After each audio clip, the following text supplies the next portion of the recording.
Video game publishers are always tracing the latest trends, hoping to hit it big. So today, let's ignore the ugliest, lamest trends and take a look back at what we want to see actually return.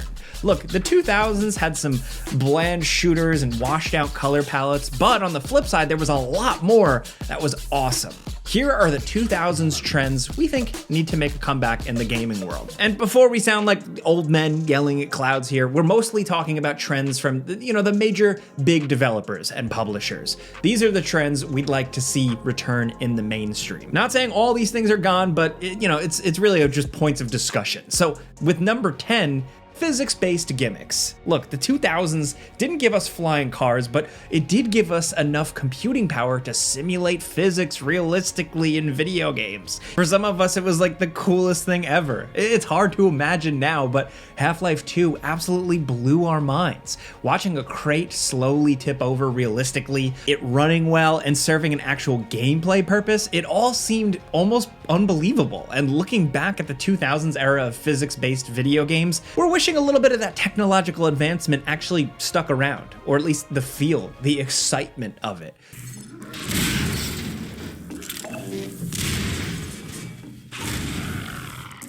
You almost only see physics being played with in indie games like Teardown. Big budget developers mostly only use physics to show hair realistically swaying. We want to throw crates and people around like ragdolls again. We want that science to feel fun. Because back in the day, even the mid-tier games were getting in on the physics tech action. Games like Inversion, a forgotten Xbox 360 era shooter, had anti-gravity abilities that were realistically simulated with physics, giving you the power to make enemies float around in the sky as they bounce off of other objects. Or, of course, like PsyOps, the Mindgate conspiracy, dude. The physics were worked into the gameplay by giving you psychic powers. There's nothing better in games than just throwing ragdolls and stuff around. Of course, Half-Life 2 is the best example of using physics in an incredibly fun and compelling gameplay way, but other games like Red Faction Guerrilla scratched an itch no other major game release really tried to scratch. Knocking over buildings realistically with your trusty sledgehammer. It was a delight. Planting explosives just to watch giant structures topple over from the legs down, like just implode on itself. It's just an experience more games desperately need. Why can't we blow up walls in Call of Duty? Why can't we throw buzzsaws like throwing stars? Every game in 2025 technically has physics, but again, we need to bring back that excitement, that experimentation, that flexing in games. Give us our physics gimmicks.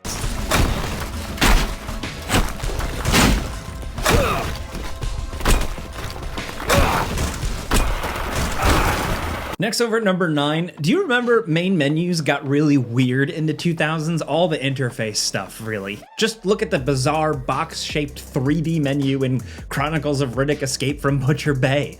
The way the menu twists and reforms itself all sci-fi-like while it's navigating the settings. It's this flashy menu that exists for no actual reason at all, other than that it looks cool. There's a similar vibe in the flashy main menu screen of Metroid Prime, where you'll zip through X-rays of pulsating Metroids, and games like Assassin's Creed tried especially hard with a main menu built to mirror like an in-game Animus. Of course, the machine that you access in-game.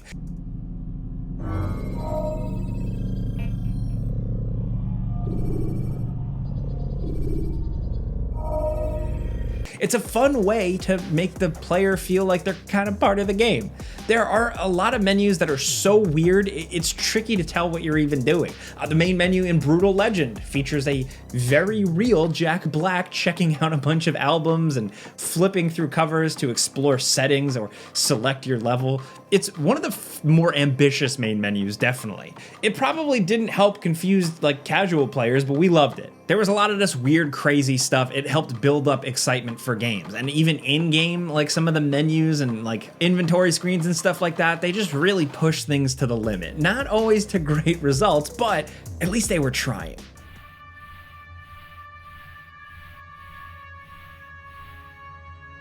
Apparently, this wall records your achievements. Next over at number 8, stick with me here. We want more mascots, more little weird animals, more strange creatures in colorful, adventurous platforming environments. And for a long time, the only characters keeping the 3D platformer alive were of course like Mario and Sonic. But we need more of that today. These quirky, usually somewhat family-friendly platformers used to be a pillar of video game releases, and they were for a very long time. Mascots absolutely overwhelmed in the 90s era, but then the PS2 Xbox era brought like this all new weird cast of characters. Psychonauts, of course, spawned out of this environment of experimentation, along with other incredible games like Sly Cooper, Ratchet and Clank, and Jak and Daxter. These games were everywhere. When you think about the 2000s, sometimes you really think about these guys. And what makes all these games special is that they ditched the collectathon focus of earlier Nintendo 64 efforts and went their own unique routes. I mean, Sly Cooper mixed stealth with good, smooth platforming. Ratchet and Clank defined itself with cool, creative guns and shooting mechanics.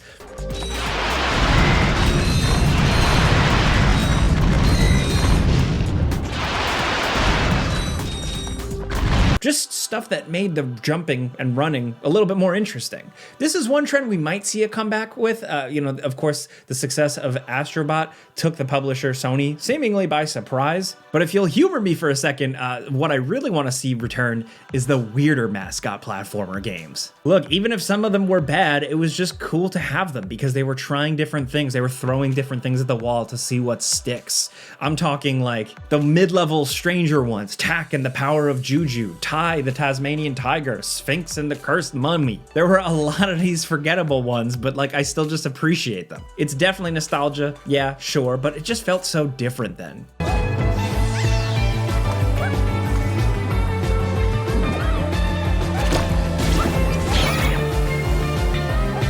Next at number 7, the 2000s were a paradise of GTA style games. We call them GTA clones. You know, these big open world crime focused games. We had the True Crime series, we had Saints Row, we had Mafia, sort of. Hell, we had The Getaway. And crime game aside, so many games were inspired by that open world thing. So many games were trying to shoehorn in stealing cars, exploring an open world. It was crazy.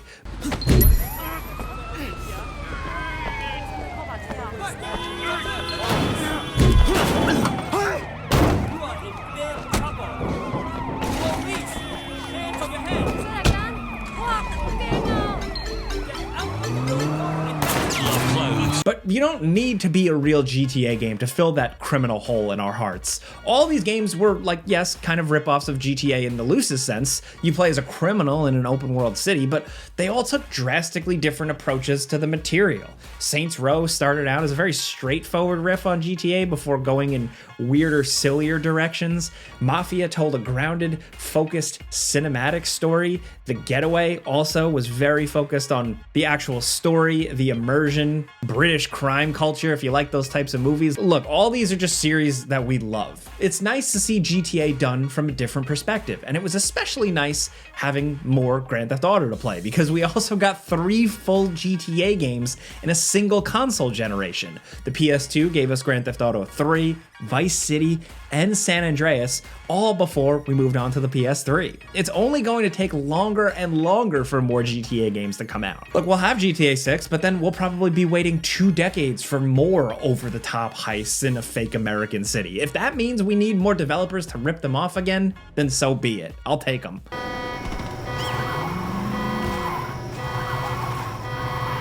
I think we might pull this off. Glad you have so much faith in your plan.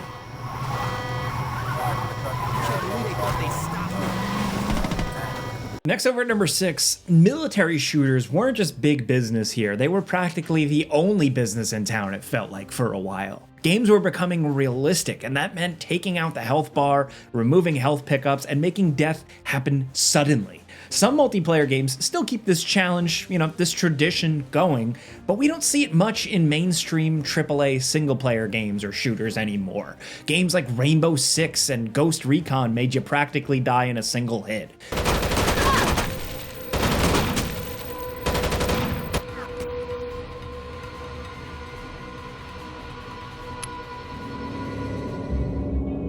The stakes were super high in things like Full Spectrum Warrior. Look, we're not talking about Call of Duty time to kill numbers. We're talking about like a single bullet, usually. In the original Rainbow Six and Ghost Recon, your operators would die permanently after going down, making each run through a mission way more tense. And our favorite of these types of games has to be SWAT 4. SWAT 4 is one of the most unpredictable of the one-shot, one-kill shooters because you don't win without arresting at least some of the criminals in each mission. Staying alive is important, but earning a passing grade is even more important. These weird little shooters were almost educational. They taught us a tiny bit about real-world tactics. Call of Duty teaches us that rolling around on the floor like a maniac is a viable gunfight tactic. We love them both, but slow-paced, simulation-style shooters still have their place. And while yes, things like Arma, they're still kicking around, that's a game that's pretty tough for casual players to get into. We just want the simulation without having to practically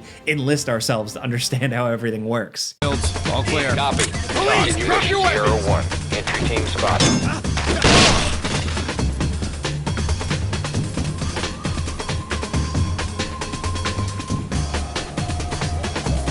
Next, over at number 5, movie tie-in games, man. At one point, they were like an obligation. We get a bunch of new movie tie-ins every year, usually related to more of the big tentpole releases. And usually the games were really, really bad. But they're still a lot better than some free-to-play mobile game slop that we're getting now. Modern movie tie-in games on iOS or Android can barely qualify as games sometimes. We want bad graphics, simple gameplay with some gimmicks, and voice actors pretending to be Hollywood stars. You want to ruin the company? Is that a rhetorical question? All I know is that we're not selling weapons anymore. How do you deal with him? I don't. I just feed him, clothe him, and bathe him. Now that is the voice of reason. Actually, sir, that would be me. Is that so much to ask? Things got so crazy to a point, like we got a movie tie-in game on Steven Spielberg's Minority Report. Are you kidding me? Look, a lot of these games were bad, yes, but we'd like to see more big publishers using their powers to release these silly, short games that aren't skinning us alive with microtransactions or anything nefarious. With the event of Xbox Game Pass and other subscription services and stuff, you'd think more mid-tier games like this would be an easy win for everyone involved. The realities of game development have only gotten worse over the years. Games now take exponentially longer to make and costs have skyrocketed. But we suggest one simple mantra, keep it simple, stupid. We don't need a Marvel's Spider-Man 2 every year. We do want more cheesy Captain America games. Look, the tie-in games don't even need to really adapt the movies. We just want more nice little games. They're not human. Pathetic American.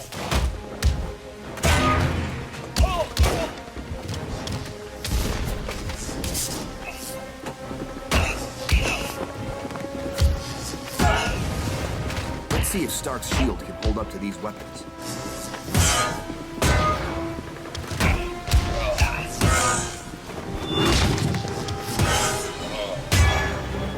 And speaking of nice little games, one trend we'd like to see return next, at number 4, is handheld games. Handheld systems have both died out and made sort of a comeback thanks to the Nintendo Switch, even the Steam Deck and stuff. Nintendo were once the standard bearers of small handheld experiences for a small screen. And now they merged businesses with the Nintendo Switch. It's both a console and a handheld. And it was such a smash hit that imitators weren't far behind. Like I said, tablets, PC handhelds, all those things, and a lot of them thrive on indie games. Indie games on Steam, Epic, and GOG have completely taken over the low or mid-budget video game space. But we'd love to also see more big publishers release smaller games, support smaller games. Capcom used to release entire series of creative games on handheld devices. The Ace Attorney series, the Mega Man Battle Network series. This is like some of our favorites. Konami crushed it with 6 more mini Metroidvanias in the style of Castlevania Symphony of the Night, giving us just a steady drip of new awesome games with modest budgets to play on the go, or on the couch, or on the wherever. We're living in an era where big developers could make smart profits on simpler games,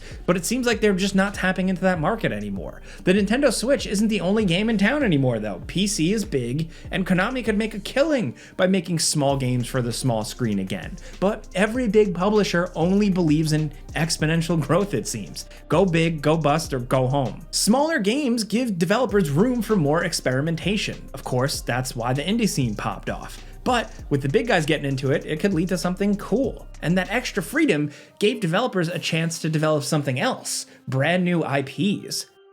So with number 3, video games thrive on sequels. Sequels give developers a chance to refine ideas and polish gameplay mechanics without reinventing the wheel. But when the wheel is worn out, maybe it's time to try something new. Ubisoft just won't quit with Assassin's Creed and Far Cry, when I'll admit, like, they figured it out with Assassin's Creed 2 and they figured it out with Far Cry 3.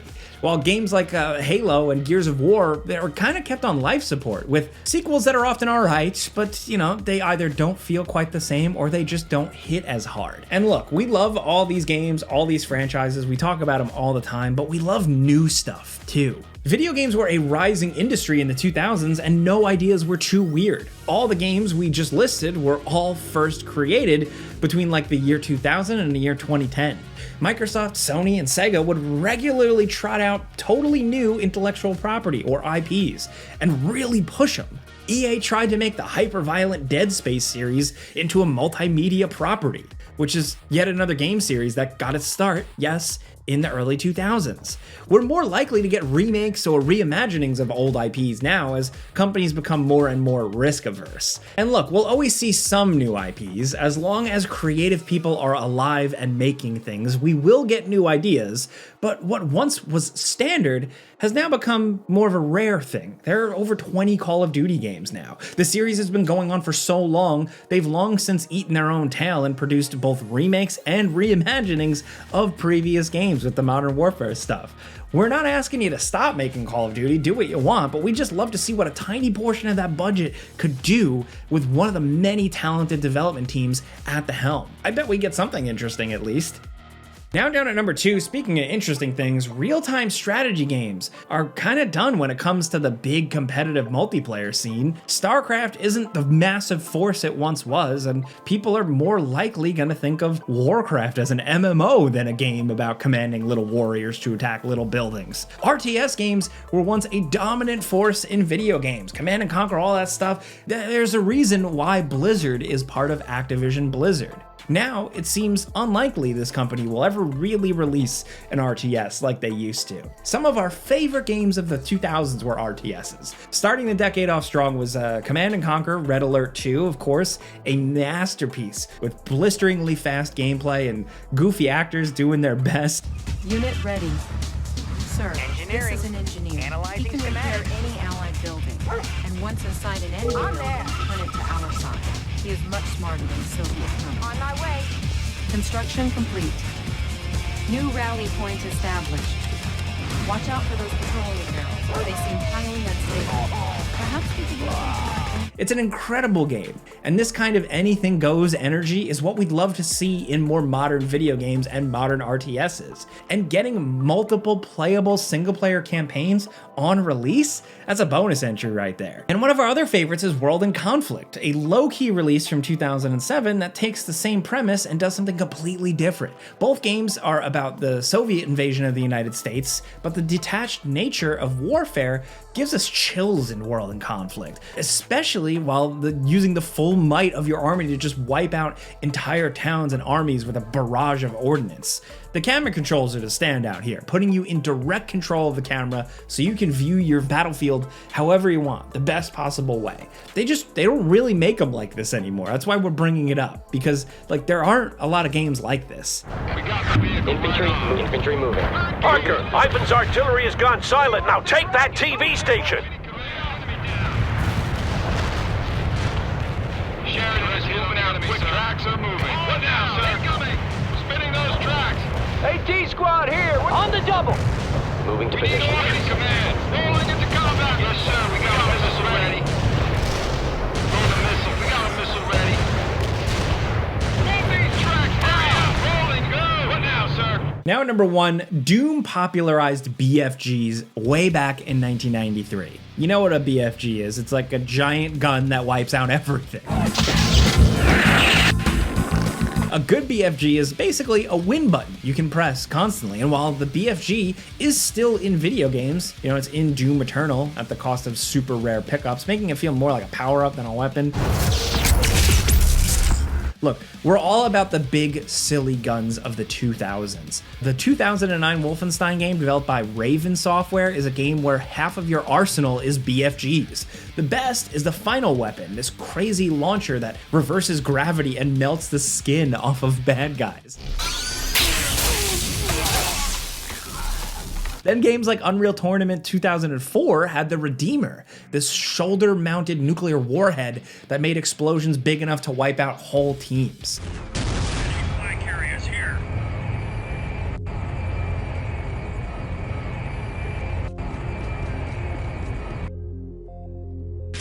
Let me remind you, this is a multiplayer shooter, where things like competitive balance didn't really matter as much. Bigger and bigger explosions are what we wanted, and the Redeemer is one of the best BFG likes in the business. Quake 4 had its own ultimate weapon, the Dark Matter gun, remember that? This is like a giant black hole that devastates all the Strogg in the room.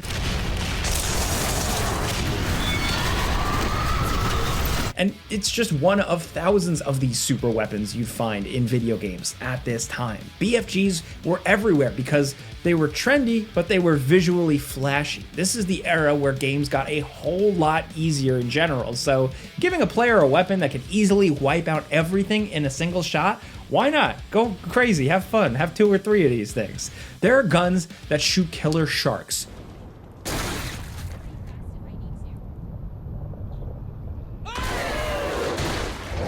That's what happens when you fire Saint. Guns that shot energy portals, nuclear warheads, guns that summon laser beams from the sky.